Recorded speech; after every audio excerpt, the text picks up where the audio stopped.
Jake Hadley, another Dana White Contender Series prospect, I guess you could say, against Allan Nascimento. Now, another one. Jake Hadley comes in. He's the former Cage Warriors flyweight champion, right? Minus 210 favorite, brother, with a plus 175 comeback on Allan Nascimento. This is why I was saying some of these lines, I'm just like, we have some big love for some of these prospects, brother, because Allan Nascimento, let's not forget that in his last fight, right, which was his UFC debut, he fought Tagir Ulanbekov, and he lost he lost a split decision, I'm pretty sure. Yeah, he lost a split decision. Now, AJ, let me tell you, is that not super impressive, given that Tagir Ulanbekov is not just a very talented prospect, actually contender himself? I'm pretty sure the man's ranked, right? So you lost a split decision to a ranked fighter. You get thrown in against a regional champion who's making his debut, and you're the underdog. Like, kind of like a massive underdog. Not a massive, but like like a sizable underdog. Why is this happening, brother? What are the people seeing in these Dana White Contender Series fighters that I'm not seeing here? Because Jake Hadley's a very talented prospect, but like I said, submission for submission, both of these dudes are savage, but Nascimento has way more experience. So what do you make of this? Yeah, I'm not sure because this was a lot closer to a fight, man. This took me, I'd say, a good 30, 45 minutes to kind of battle back and forth on like who's going to actually get this win. I was 100% expecting the odds to be flipped, man. I was expecting Nascimento to be the favorite, Hadley coming in with the plus money. I'm not sure what they're seeing. I mean, don't get me wrong. If you guys have seen the TLDR, I'm going for Hadley. I think he's going to get it done. But this one was a coin toss battle for me, man. And I was expecting to rock with the underdog on this one because this is a great chance for Hadley to prove himself, man. Nascimento is a real deal fighter, man. Very talented. Like Derek said, going up against Ulanbekov, I thought he could have won the fight. I mean, it was a split decision. It's up for debate, whether he won or lost. It could have happened, man. He could have been there. And just to solidify, this dude is the real deal, though. Like Ulanbekov is a great fighter, and Nascimento to take him that far and consistently always be hunting the submissions showed real deal value in there.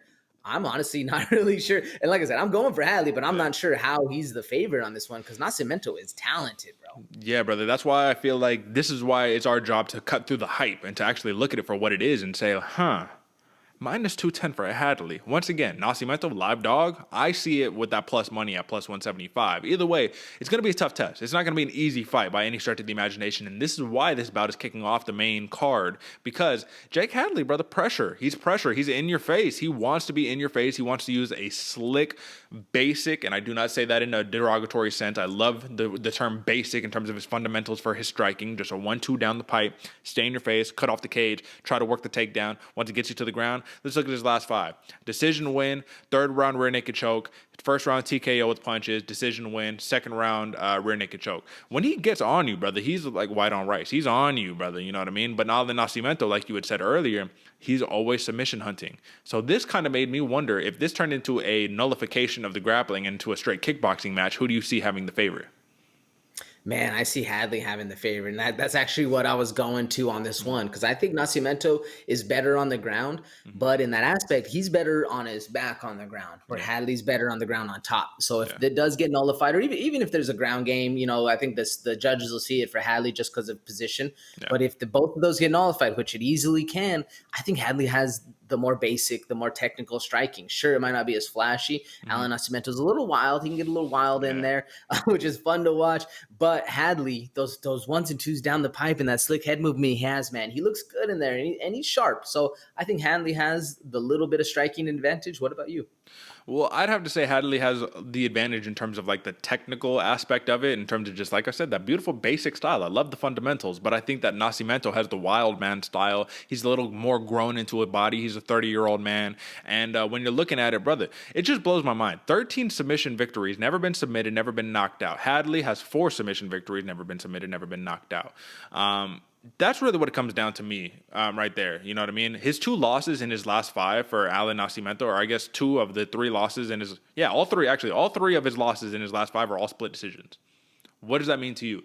That the flip of a coin, he could be on a 5-fight win streak right now. You know what I'm saying? So it's like, I don't know. It's tough right here. I think that Allan Nascimento is not really getting the credit he deserves, but either way, AJ, when it comes down to it, this is going to be a fun fight. Would you agree? Oh yeah, 100%, Derek. And I like the way you said that. Flip of the coin, this dude could be on a 5-fight win streak. Yeah. And the reason I was going with Hadley on this one, because not so much flip of a coin, but flip of position. Hmm. Whereas if Nascimento was on top and all of those split decision losses, he was on the top position hunting hunting the submissions. Then he gets the win. But he's on the bottom, and he's always the guy hunting the submission on the bottom. Yeah. Leads to a lot of those decision losses, and that's why I went with Hadley for the decision, man. I think that's the if it does go down to the ground, which it could get nullified, the judges love that position over submission, which sometimes doesn't make sense to me. And I'll tell you, once again, this is another spot for like a young up-and-comer, a debutant, to really make some noise in their debut. However, Nascimento, coming off all these split decisions, he's probably going to be coming for the kill. So let's talk props. All right, man. Submission for Jake Hadley, plus 300. Submission for Nascimento, plus 525. So they think that Hadley has a better shot of getting the submission here. On points, Hadley plus 150. And I'm not going to lie, I actually like that prop. Plus 150 for Hadley on points, plus 400 for Nascimento on points. Plus 1,200 for Nascimento on a TKO, and plus 550 on Hadley for a TKO. So the odds makers really are favoring Hadley. So there might be something here that we're not seeing, because both of us are saying that Nascimento has a live dog written all over him in kind of all aspects of the game. But if one of the two were to get a submission, who do you think it is? Man, I thought it'd be Nascimento until you just read out that prop list, which they're kind of expecting Hadley to, but I don't see it that way, man. I think if there's going to be a submission, I think it's going to be Nascimento, especially because of the nerves that Hadley are coming into. He's going to be a little riled up, that the adrenaline's going to be pumping, so he's going to be not thinking calm and controlled. He's going to be thinking, I need to finish this dude, and that's when you get tapped. Yeah, brother. So I'm actually going to rock with that one personally. I'm going to rock with Nascimento submission. And if he gets it done, brother, it's going to have to be something phenomenal, because Jake Hadley is no scrub by any stretch of the imagination. But like I said, this is just this is shoot the box, brother. This is high-level jiu-jitsu versus high-level jiu-jitsu in Jake Hadley. I mean, he's fighting out of Team Fearless. Not really sure exactly who was in that camp. But either way, this is low key. This is low key, but this is gonna be fun, man. Like, and I look at it. This is how you know these are the good fights, when we keep going back and forth with it. Like, well, it could go that way, and it's all coin flip at this point, brother. So I'm rolling with the submission. What are you rolling with? Prop? Are you rolling with taking the money line? What do you like? No, man, I'm taking that prop, that what'd you say, plus 125 prop for Hadley on points. On points is gonna be plus 150.